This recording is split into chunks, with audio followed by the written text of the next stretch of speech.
Hi friends, welcome to my channel Kalyani kitchen.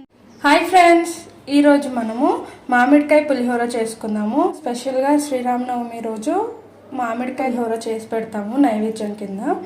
నేను ఈ గ్లాస్తో 1 గ్లాస్ రైస్ తీసుకుంటున్నాను ఫ్రెండ్స్. ఈ రైస్ని మనము ఒక 2 టైమ్స్ వాష్ చేసేసి మినిమం 20 మినిట్స్ నానబెట్టుకోవాలి ఫ్రెండ్స్. అలా నానబెట్టుకోవడం వల్ల ఏంటంటే మంచి రైస్ పొడి పొడిగా వస్తుంది. చాలామంది ఏం చేస్తారంటే అప్పటికప్పుడే వాష్ చేసి వండేస్తూ ఉంటారు. అలా చేయడం వల్ల రైస్ సన్నగా పొడవుగా రాదు ఫ్రెండ్స్. ఎప్పుడైనా సరే బగారా రైస్, పులావ్స్ చేసుకునేటప్పుడు రైస్ని నానబెట్టుకోవాలి ఫ్రెండ్స్. 20 మినిట్స్ అయిన తర్వాత రైస్ ఇలా మంచిగా నానిపోతుంది. ఇప్పుడు మనము స్టవ్ ఆన్ చేసుకోవాలి. రైస్ ఉడికేంతలోపు మనం అన్నీ రెడీ చేసుకొని పెట్టుకోవాలి ఫ్రెండ్స్. మామిడికాయ ఇలా తురిమేసుకోవాలి సన్నగా. అలాగే కరివేపాకు, ఎండుమిర్చి, పచ్చిమిర్చి, జీలకర్ర ఆవాలు, శనగపప్పు, ఇంకా మినపప్పు ఇవన్నీ రెడీ చేసుకుంటే మనకు తొందరగా అయిపోతుంది. అలాగే టైం కూడా సేవ్ అవుతుంది ఫ్రెండ్స్. మనము అటు రైస్ ఉడుకుతూ ఉంటుంది, అలాగే మనం అన్నీ రెడీ చేసుకుంటే రైస్ చల్లారేలోపు మనం పోపేసుకోవచ్చు. రైస్ 80% ఉడకంగానే మనము దించేసుకోవాలి. మామిడికాయ పులిహోర కూడా మంచి పొడి పొడిగా వస్తుంది ఫ్రెండ్స్. ప్యాన్ పెట్టేసుకున్నాను, పోపు వేసుకుందాము. కొద్దిగా ఆయిల్ ఎక్కువనే పడుతుంది ఫ్రెండ్స్ మనకి మామిడికాయ పులిహోరకి. చిన్న కప్తో 1 కప్ ఆయిల్ ఉంటుంది. 1 టీ స్పూన్ జీలకర్ర, 1/2 టీ స్పూన్ ఆవాలు, అలాగే 1/4 టీ స్పూన్ శనగపప్పు, మినపప్పు. కలర్ కొద్దిగా చేంజ్ అయ్యేటప్పుడు ఎండుమిర్చి 4-5, అలాగే పచ్చిమిర్చి 8 నుంచి 9 వరకు ఉంటాయి ఫ్రెండ్స్. సన్నగా చీల్చుకొని వేసుకోవాలి.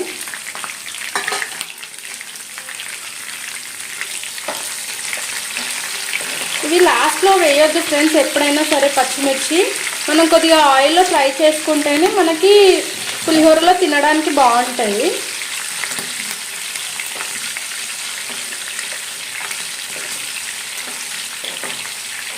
మీడియం ఫ్లేమ్ పెట్టుకొని లైట్ గోల్డెన్ కలర్ వచ్చే వరకు ఫ్రై చేసుకోవాలి. 1 టీ స్పూన్ పసుపు, 1 టీ స్పూన్ వరకు ఉప్పు, లాస్ట్లో కరివేపాకు యాడ్ చేసుకోవాలి ఫ్రెండ్స్. కరివేపాకు యాడ్ చేసుకొని ఒక్క 1 మినిట్ ఫ్రై చేసుకుంటే సరిపోతుంది.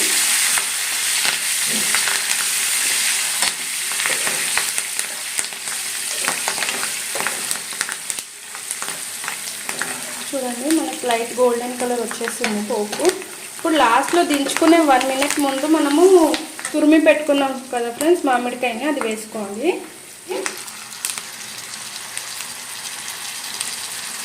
ఒక్కసారి మీడియం ఫ్లేమ్లో ఒక 1 మినిట్ ఫ్రై చేసుకుంటే సరిపోతుంది ఫ్రెండ్స్.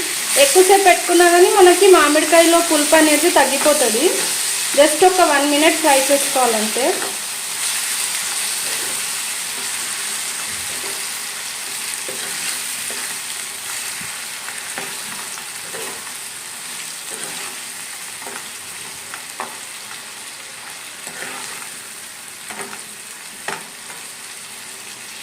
అంతే, ఇంకా స్టవ్ ఆఫ్ చేసేసుకున్నాము.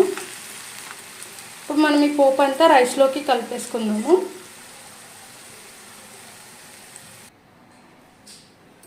ఫ్రెండ్స్, ఇప్పుడు పోపు కలిపేసుకుందాము. రైస్ని ఇలా ఒక ప్లేట్లోకి తీసుకొని కొద్దిగా చల్లార పెట్టేసుకోవాలి. గోరువెచ్చగా ఉన్నా పర్వాలేదు ఫ్రెండ్స్, మామిడికాయ పులుపు మంచి పట్టుకుంటుంది. మనం ఇప్పుడు పోపు వేసేసుకుందాము. ఈ రైస్కి ఎంతైతే సరిపోతుందో అంత వేసుకొని కలుపుకోవాలి ఫ్రెండ్స్. మంచి రైస్కి పట్టించేయాలి ఫ్రెండ్స్. ఎంతో టేస్టీ అయిన మామిడికాయ పులిహోర రెడీ అయిపోయింది. మీరు కూడా ఒకసారి ఇప్పుడు నేను చూపించిన ప్రాసెస్లో ట్రై చేయండి ఫ్రెండ్స్. టేస్ట్ మాత్రం అదిరిపోతుంది. మళ్ళీ మళ్ళీ ఇలాగే చేసుకొని తింటారు, అంత బాగుంటుంది ఫ్రెండ్స్. కంపల్సరీ ట్రై చేయండి మామిడికాయ పులిహోర అనేది. Thank you for watching.